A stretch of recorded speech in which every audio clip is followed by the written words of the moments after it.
ఓం వసుదేవసుతం దేవం కంసచాణూరమర్దనం దేవకీ పరమానందం కృష్ణం వందే జగద్గురుం. శ్రీకృష్ణం వందే జగద్గురుం. శ్రీ రాధాకృష్ణాభ్యాం నమ. అర్జునం వందే జగదేకవీరం. మన గురుదేవులైనటువంటి గోపాలరెడ్డి గారు, అలాగే వేణు గారు, మరి మీకు వారు అందరూ కూడా పొదరిల్లు, గుడిగంటలు, అలాగే ప్రస్తుతం తీస్తున్నటువంటి మళ్ళీ సీరియల్లో మీకు అందరికీ కూడా సుపరిచితులే. అలాగే మన ఛానల్ నడుపుతున్నటువంటి చంద్రమౌళి గారు, మరి దత్తాత్రేయ గారు, వీరందరూ కూడా మీ అందరికీ కూడా ఉగాది పరాభవనామ సంవత్సర శుభాకాంక్షలు తెలియజేస్తున్నారు. మరి వారందరికీ కూడా వారందరి తరపున, మరి నా తరపున మీ అందరికీ కూడా ఉగాది శుభాకాంక్షలు తెలియజేస్తూ, నరఘోష అనేటటువంటిది ఎంతవరకు మన జీవితాల్లో ప్రభావితం చేస్తుంది అనేటటువంటిది మనం చూద్దాం. ఒక ఫిజిక్స్లో మరి ఒక ప్రొఫెసర్గా మనం నరఘోషలు, ఈ యొక్క నరదిష్టులు, చేతబళ్ళు అనేటటువంటి వాటిని మనం ప్రోత్సహించాం. అయినప్పటికీ కూడా ఆధ్యాత్మికంగా, అలాగే పురాణాల్లో, మరి రామాయణంలో ముఖ్యంగా వీటి యొక్క ప్రస్తావన ఉంది. మైరావణుడు, ఈ యొక్క రావణాసురుడి యొక్క సోదరుడు, రామలక్ష్మణులు ఇద్దరిని తీసుకుపోయి పాతాళ లోకంలో చిన్న బొమ్మలుగా చేసి మరి వాళ్ళని బంధించి వాళ్ళిద్దరినీ కూడా పాతాళ లోకంలో నిర్బంధిస్తాడు. తర్వాత ఆంజనేయ స్వామి వారు వెళ్ళి మైరావణుని వధించి తన కొడుకైనటువంటి మకరధ్వజుడి సహాయంతో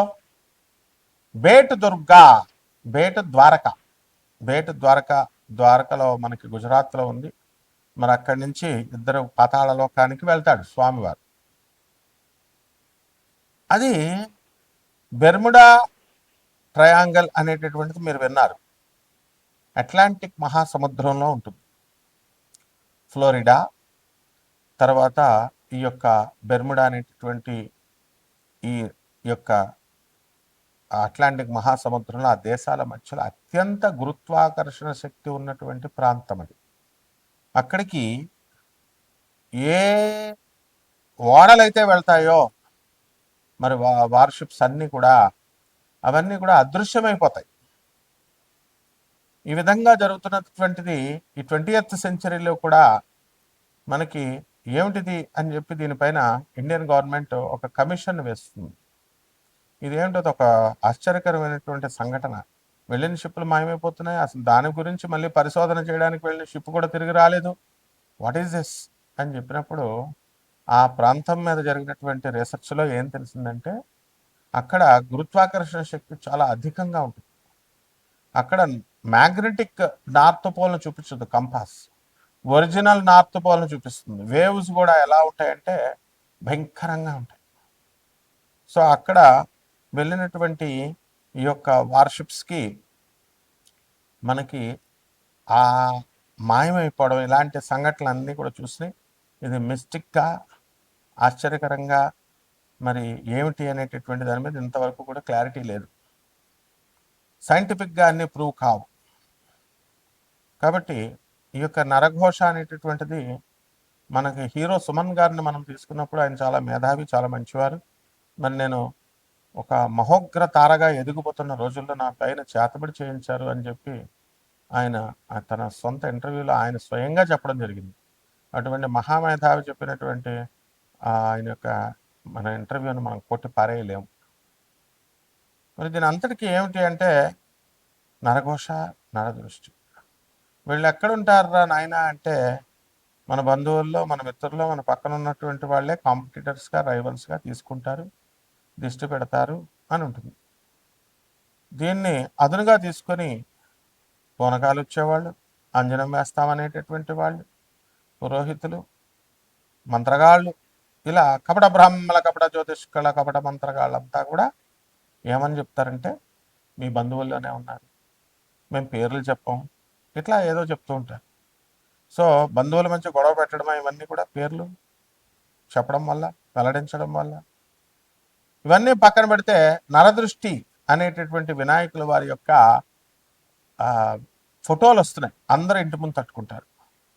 మరి మన గురువుగారు అయినటువంటి శ్రీమాన్ నండూరి శ్రీనివాసరావు గారు కూడా ఆయన ఒక సాఫ్ట్వేర్ ఇంజనీర్గా ఉండి మరి శ్రీ వైష్ణవులై మరి సాక్షాత్తు మా గురువుగారు అయినటువంటి ఇకిరాల వేదవ్యాస్ గారికి బంధువులై వారు కూడా నాకు ఈ యొక్క నరఘోష నరదృష్టి వల్ల మనందరం కూడా మనం దాని ఎఫెక్ట్ ఉంటుంది అని చెప్పి వారి యొక్క వీడియోల్లో చెప్పడం జరిగింది. ఇవన్నీ ప్రాక్టికల్ విషయాలు. ఇక మనం విషయానికి వచ్చినట్లయితే ఇప్పుడు ఒక మనిషి ఒక కుటుంబంలో, నిరుపేద కుటుంబంలో నలుగురు దాయాదులు పెరుగుతారు. ఒక వ్యక్తి తన సొంత ఆలోచనల వల్ల కానీ, తన సొంత ప్రతిభతో కానీ, తన కష్టంతో కానీ ఎదుగుతాడు. ఎదిగిన తర్వాత ఏం జరుగుతుందండి? అరే మా పెదనాన్న కొడుకు ఎదిగాడు, నేను ఇలాగే ఉండిపోయానని చెప్పి ఎదగినటువంటి వాళ్ళు ఒక రకమైనటువంటి ఒక క్రూర దృష్టితో చూస్తారు. ఆ దృష్టి ఏమవుతుందంటే నరఘోషగా నరుని యొక్క దృష్టికి నాపరాయి కూడా పగిలిపోతుంది అనేటటువంటి సామెత ఊరికినే రాదు కదా, నిప్పులేందే పొగ రాదు కదా. మరి ఈ విధంగా ఇటువంటి టాపిక్స్లో దిట్టైనటువంటి మరి మన చంద్రమౌళి, మన దత్తాత్రేయుడు, దత్తుడు, వీళ్ళందరూ కూడా ఛానల్ ఓనర్స్ అనమాట. ఈ టాపిక్కే చెప్పండి గురువుగారు అంట. కాబట్టి మేము సైన్స్ ప్రొఫెసర్లను అయినా మరి ఆధ్యాత్మికవేత్తలమైనా ఎటువంటి ఎంకరేజ్ చేయకూడదైనా అన్నా సరే కూడా ఇవి ఉన్నాయి కాబట్టి చెప్పండి గురుగారు, మిగతా పంతుల గారు చెప్తున్నారు అని చెప్తారు, సహజమే. మీకు ఒక ఉదాహరణ చెప్తాం. కలకత్తా నుంచి కోనార్క్ ఎక్స్ప్రెస్సో లేకపోతే భువనేశ్వర్ నుంచి వస్తూ ఉంటాయి. మేము అస్తమానం కలకత్తా మా గురుదేవులైనటువంటి ప్రభాత్ రంజన్ సర్కార్ గారి యొక్క హెడ్ క్వార్టర్స్ ఆనంద్ మార్గ్ ఆశ్రమం ఇంటర్నేషనల్ కోఆర్డినేటర్ నేను, అలాగే రిప్రజెంటేటివ్ గురువుని నేను. మరి వస్తున్నప్పుడు మా గురుగారి దగ్గర పసి వయసు నుంచి మేము పెరిగాం. అక్కడి నుంచి వస్తున్నప్పుడు ఒక సంఘటన నేను అబ్జర్వ్ చేశాను. కలకత్తా నుంచి హైదరాబాద్ రావడానికి 36 గంటలు పడుతుంది. వృషభ రాశి, ఈ వృషభ రాశి వారందరూ కూడా శుక్రుడు అధిపతి అండి దీనికి. వీళ్ళు మంచి రూపవంతులు ఉంటారు, మా గోపాలరెడ్డి బాబా లాగా అందంగా స్ఫురద్రూపంలో ఉంటారు. కాబట్టి వీళ్ళకి నరఘోష ఎక్కువ తగులుతుందండి. తెల్లగా ఉన్న వాళ్ళకి తగులుతుంది, అందంగా ఉన్న వాళ్ళకి తగులుతుంది. కాబట్టి అర్ధాష్టమ కేతువు నడుస్తున్నాడండి. దీనివల్ల మనకి చిన్న పని జరగకపోయిన డిప్రెషను, నీరసము, నిరుత్సాహాల్లోకి వెళ్ళిపోతూ ఉంటారు. కాబట్టి ఇవంతా కూడా ఆ యొక్క నరదృష్టి యొక్క ప్రభావం. అయితే లాభంలో అండి మీకు శని ఉన్నాడండి. దానివల్ల ఎప్పుడు తిరుగుతూ ఉండేటటువంటి వృత్తులు వాళ్ళు ఉంటారు. అటువంటి వృత్తుల వాళ్ళకి ఎవరండి వాళ్ళు? ఎల్ఐసి ఏజెంట్స్, రియల్ ఎస్టేట్ ఏజెంట్లు.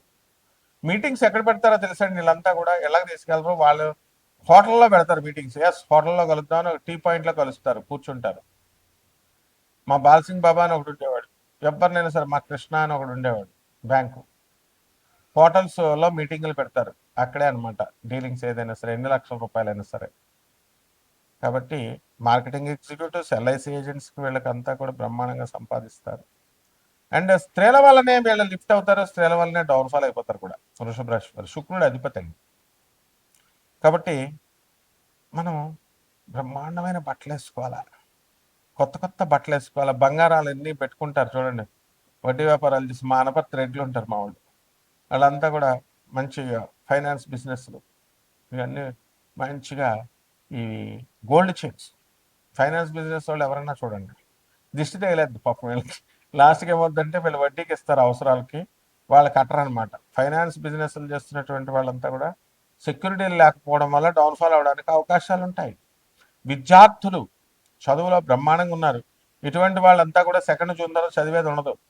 వాట్సాప్లో ఫోన్స్ మీరు కొనిస్తారు కదా, మీరు వాడేటువంటి ఫోన్ మామూలు ఫోన్లు అనుకోండి, మీ పిల్లలు పాపం బాగా చదువుతాను డాడీ అంటే ఎక్కువ ఫీచర్స్ ఉన్నటువంటిది ఐఫోన్లు అన్నీ కొనిస్తారు. అరే గాడిదా, స్టూడెంట్ రా నువ్వు, నేల మీద కూర్చొని. మా పుల్లారెడ్డి అని ఉండేవాడు మా అసిస్టెంట్ ప్రొఫెసర్, ఎంటెక్ స్టూడెంట్ని కూడా నేల మీద కూర్చోబెట్టేవాడు. ఏంట్రా బాబు అలా కూర్చోబెడుతున్నావు అంటే, దే ఆర్ స్టూడెంట్స్, కింద కూర్చోవాలనేవాడు. మరి మీరు మాత్రం డాడీ, చిట్టా, కన్నయ్య అని ఒక ఆవిడ ఉంటుంది, కన్నయ్య కన్నయ్య అని అందరినీ ఉంటుంది. మరి అలా వాళ్ళందరికీ ఐఫోన్స్ కొనిస్తే ఏం చదువుతారండి వాళ్ళు? లవ్లు, ఫ్రెండ్స్తో చాటింగ్లు. కాబట్టి నరఘోష అది. ఏదైనా సరే మీ ప్రోగ్రెస్ ని హిండ్రన్స్ గా ఉండేటటువంటిదే నరఘోష. ఇట్ డజంట్ మీన్ దాట్ నేను మాస్టర్స్ చేశాను, నేను యుఎస్లో లండన్లో మాస్టర్స్ ఏం చేశాను, ఐఐటీలో చేసావా నువ్వు? అలాంటి వాళ్ళందరూ కూడా సైన్స్ సైన్స్ అనేటటువంటి వాళ్ళకి కరెక్ట్గా లే ఆఫ్లు చేసి ఉద్యోగాలు తీసి పడదుపోయారు. సో ఇప్పుడు దేవుడు అండి, ఎవరు రెమెడీస్ చెప్తాడు, వాడికి జాతకం వచ్చినా రాకపోయినా యూట్యూబ్లో కొట్టడం, జ్యోతిష్కుడు మంచి నామాలు నాకులకు పెట్టుకుని డ్రెస్ పెట్టుకుంటే వాడికి ₹1,00,000 2,00,000 ఇస్తారు. బట్ అనాథ పిల్లలకి ఇమ్మంటే ₹100 మనకు చేతికి రావు, సాధువులకు ఇవ్వంటే ₹50 చేతికి రావు. వాళ్ళ డబ్బుతో మీరంతా కార్లు కొనుక్కున్నారు. జూబ్లీస్ చెక్ పోస్ట్ దగ్గర చూడండి, పేదవాళ్ళు వచ్చి తుడుస్తుంటే ఏపా ఏపా అంటుంటారు. వాళ్ళంతా వాళ్ళ డబ్బుతోనే రా, మీ అందరికీ కూడా డబ్బులు వచ్చినాయి, లోన్స్ వచ్చినాయి, బిల్లాలు కొనుక్కున్నారు, కార్లు 5 సంవత్సరాల్లో లోన్లు తీరుస్తున్నారు. అటువంటి పేదవాళ్ళకి ఎంత ధైర్యం ఉంటే మీరు చీపో అంటారు మీరు. కాబట్టి ఇలా అనేటటువంటి వాళ్ళంతా కూడా శని బిగిచ్చేస్తాడనమాట. పారాలసిస్ ఇలాంటివన్నీ వ్యాధులు ఎందుకు వస్తాయి అనుకుంటున్నారు? పెద్ద పెద్ద డానులు చూశాను నేను, పెద్ద పెద్ద సైట్లని కబ్జాలు చేసినటువంటి వాళ్ళు లాస్ట్ పారాలసిస్ ఇలా చెయ్యాల. సో శనీశ్వరుడు అంత గొప్పవాడు. అటువంటి శనీశ్వరుడు ఈ వృషభ రాశి వాడికి చాలా మంచిగా హెల్ప్ చేస్తాడు. కాబట్టి మీ అందరూ కూడా వృషభ రాశి వాళ్ళందరూ కూడా అద్భుతంగా మీరు దాన ధర్మాలు ఇవన్నిట్లో చేసుకోండి. అవినీతి పనులు ఇవన్నీ పర్మనెంట్ కాదు. మీ బాడీ అంతా 60 సంవత్సరాలతో ఇసిరి అవతల పడేస్తాడు శనీశ్వరుడు. Your body is not your own. నాది బాడీ అని పెర్ఫ్యూమ్స్ కొట్టుకోవడం కాదు, ఇసిరి అవతల పడేస్తాడు. మీ పిల్లలంతా కూడా బయట పడేస్తారు సార్ బాడీని, ఇంట్లో కూడా ఉండేవారు, ఎందుకని ఇల్లు సంవత్సరం ఖాళీ చేసేయాలి కాబట్టి. So this is the reality చెప్పాడు యథార్థవాది లోక విరోధి అంటారు కదా. మనల్ని ఎంత లోక విరోధం అనుకున్నా మనం యథార్థమే చెప్తాం. కాబట్టి వృషభ రాశి వారికి బ్రహ్మాండంగా ఉంది ఈ సంవత్సరం అంతా కూడా, తిరుగులేదు మీకు. దాన ధర్మాలు చేసుకుంటే కనుక మీకు కోరుకున్న చోట్లకి ట్రాన్స్ఫర్లు వస్తాయి, ఉద్యోగాల్లో ప్రమోషన్స్ వస్తాయి. సినిమా వాళ్ళు మంచిగా బ్రహ్మాండంగా సక్సెస్ అవుతారు, మీడియా రంగంలో ఉన్న వాళ్ళకి ప్రమోషన్స్ వస్తాయి. ఇక చిన్న రెమెడీస్ ఏం చేస్తామండి చెప్పండి? దేవతా వృక్షాలను పూజ చేయడం, పువ్వులు దొరుకుతాయి, పక్కింటి వాళ్ళు పువ్వులు కోసేయడం. మనం పువ్వులు కొంటే ₹100 కోసేసి దొంగ పువ్వులతో దేవుడికి పూజలు చేయడం. ఇవి కాకుండా మనం సొంతంగా ఓనర్కి కూడా 4 పువ్వులు ఉంచాం, పువ్వులు కొయ్యండి, చక్కగా సూర్యనారాయణమూర్తికి పూజ చేసుకోండి. కిలోంపావు గోధుమల్ని పసుపు రంగు లేదా ఆరెంజ్ రంగు వస్త్రాన్ని ఇచ్చి పేద బ్రాహ్మణికి దానం చేసుకోండి. చంద్రగుప్త మౌర్యలాగా అయిపోతారు. రావి చెట్టుకి ప్రదక్షిణాలు చేసుకుంటాం, సూర్యాయ నమః అంటూ చేసుకోండి. శుభమస్తు.